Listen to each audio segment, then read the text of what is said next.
Ministry of Environment te wan gi NEMA, wan gi Kenya Water Towers, nyaka kata mana Kenya Meteorological Department.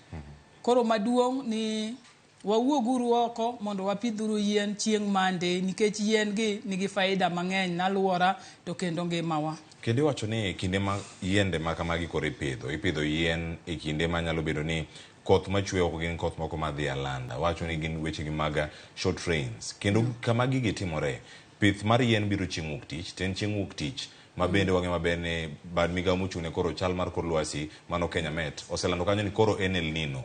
En kinde makare kor ka koru kuna ni mae kinde maber ka ipidho yiende. Mae kinde maber kipidho yiende, wan gi seasons ariyo ma koth chwe, to nikech yien dwaro pi, mae kinde maber kipidho yiende. To nyoche ochak pidhe chakre chak mar Oktoba, to kendo ok en kendo mande kende mwapidhe yien. Yien ni wabiro endelea pidhe nyaka Disemba.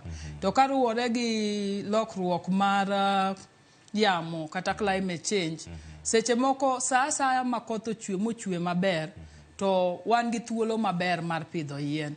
Koro kaka sani Nyasaye ogwedhowa gi koth, wapidhuru yien nikech yien ni be biro konyowa e yore ma kaka wasewacho, wapidhuru yien mag olembe, wapidhuru yien ma be wanyalo gedo godo, to kendo wanyalo pidho kata yien ma miyowa soil conservation, agroforestry species be wanyalo pidho.